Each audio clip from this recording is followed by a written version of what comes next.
Hey guys, 8-Bit Dave just coming at you here with a quick impromptu crypto video, mainly talking about Pulse and the PulseX or Pulse Swap as it was called.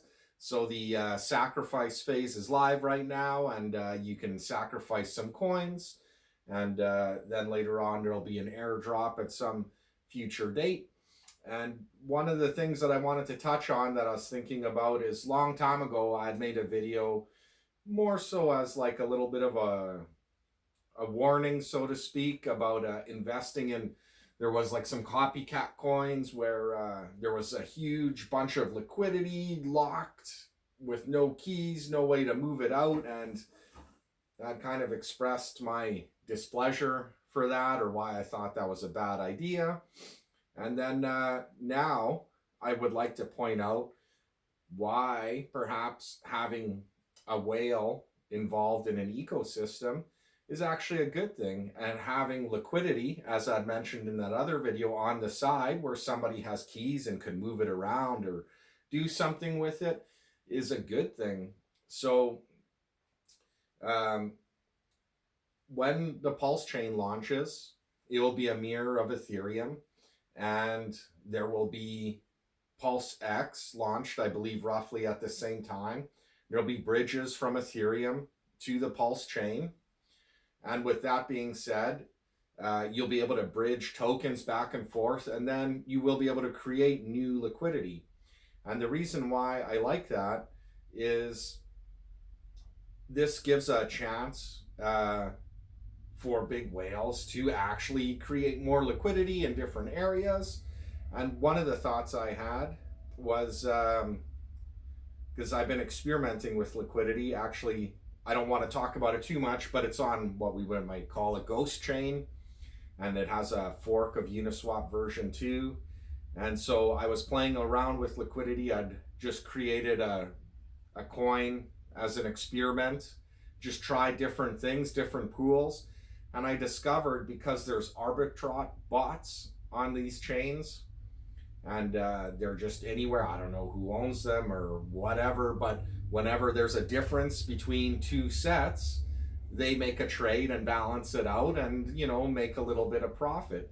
And what I discovered is if you have a lot of liquidity in non-common pairs, that isn't to say not valuable, but let's say you have a lot of equality between new token and, say, maker. Whenever the maker price moves, the bots have to use the other token to equalize the pair and thereby create their own activity.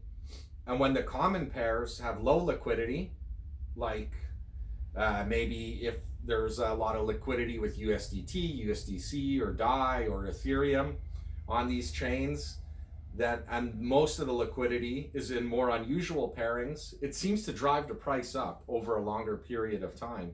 Because as the bots trade, they're forced to buy from the smaller pools with the lower liquidity, which is the stable coins in Ethereum, to get access to the other pairs to trade.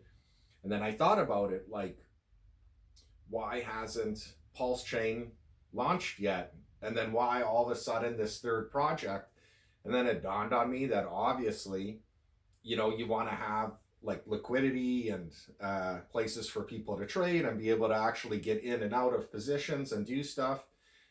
And so I think this is going to be really awesome, because what could hypothetically happen is, we know the origin address who has been active before. We don't know who the origin address is, but we could assume that it's probably in some way connected to the creator of Hex, which is Richard Hart. So, it might be him, or it might be some other trustworthy legal entity or some other trustworthy people, in case he gets hit by a bus, that, the ecosystem continues, or, some such thing.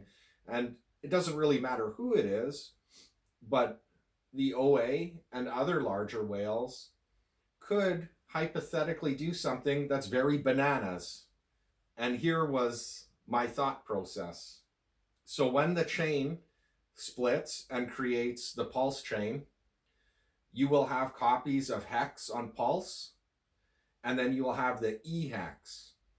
Now, on Ethereum, Uniswap, I believe, is the biggest place to trade. And then most likely on the onset, PulseSwap will be the biggest automated market maker on Pulse Chain. Now, what if at some point during this beginning transition phase, the eHEX and the hex on Pulse have the same value for a short period of time? Not a long period of time, but a short period of time. Hypothetically, whales or the OA could drop 1 billion hex on each side, eHEX and pHex, and make those two trading pairs. And not with USDC or stablecoins or Ethereum, but what this would create is a unique situation where if somebody buys some eHEX or pHex on, say, Uniswap, well, maybe they buy a lot and they drive the price up. Well, now you're driving the value up of this other pool, the double hex pool. So let's say the price of your eHEX were to double because somebody did a large market buy. Now, by extension, this large pool of liquidity would make eHEX and pHex have the same value, provided that pool is bigger than all the other pools. You would have a fantastic amount of liquidity.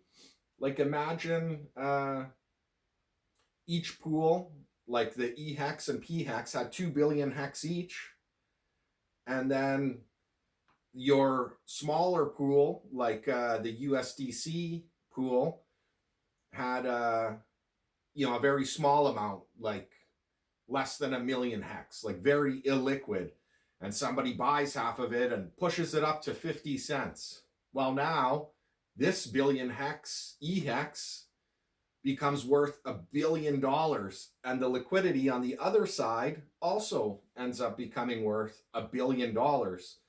So now you end up with $2.001 billion of liquidity. And I just find that hilarious to think about. Like, there's a lot of things going on here, and I'm probably doing a poor job of explaining it. But I guarantee you that if a situation like that were to occur, the arbitrage bots would make it so. And given that the largest chunk of hex out there is held by a few whales, the OA being the biggest, this is something that could possibly happen. And then sites like CoinMarketCap would have to list the actual liquidity. Even if that liquidity is just that eHEX pHex pool, and it had $1 billion, it's still $1 billion of a liquidity. Even if that billion is only good for swapping from one hex to the other, it's still liquidity. It still meets the definition. And so this thought just blows my mind. So I'm excited to see what's going to happen. Would something like this happen? I mean, I don't know, right? Like, I didn't expect the OA to stake for the big payday. I was a little bit hurt by that. But only because I'm greedy, right? I wanted, of course, big piles of hex for the big payday. But whatever, in the end, I'm still extremely happy with the performance of the price. And so I got no complaints now. You always just wish for more. That's human nature, hey? And I'm no different, hey? Like, I always want just a little bit more. Whatever I did was never enough for me. That's how I am. So I'm excited to see what the liquidity situations are going to be on these automated market makers. And I hope that the liquidity with stable coins and ETH stay on the lower side. And I hope that we see a lot more unusual pairings of liquidity. And this way, overall, you could like tether the two chains. So I think probably my guess initially, because this is what I was going to do, is I was going to kind of dump my eHEX, and you can't really stake on Ethereum anymore. It's not worthwhile. Any stakes that have been coming undone, for the most part, I've been not restaking. I haven't been selling either because I want to have a big bag for when Pulse Chain launches. I don't want to dwindle my bag now. I've only done one stake recently, and that was a few months ago. I had a massive stake come free, and then I was like, well, I thought I'd be buying Lambos and cashing in, and then I was like, my life's good right now. I like my life simple. And then so I took this massive, massive pile right back from the beginning of Hex, and I was just like, restake it all, whatever. Wish I'd staked it longer to begin with, but I threw it in for a few more years. So that's the only kind of stakes that I would do left on the Ethereum. Now, that isn't to say that when ETH 2.0 comes out, that it might not become more functional. But because there is a chance that one day, if the two have the same value and there was a giant liquidity pool on both chains for eHEX and pHex, that the two could be tethered and have the same value forever, because there is that much float of coin out there that you could do that it would be insignificant to any amount of trades that were done. And then essentially you'd be getting two giant bags, not like one bigger bag and one smaller bag. I don't want to sell either, honestly. And so that's what I'm doing. I'm just going to wait and see, and see what happens. And I mean, this is an exciting time, and it's definitely something, if you're interested in crypto and you got a risk tolerance for 80% drops. I mean, this isn't financial advice, but this is something you'd want to be involved in. And I thank you very much for listening to this bananas idea here and hearing it out. And I think we're all going to do all right with this. Definitely. There's no doubt in my mind, because these bots and automatic market makers, they're always trying to level the playing field between all the tokens. So there's always going to be transactions happening. Anyways, thank you very much for watching.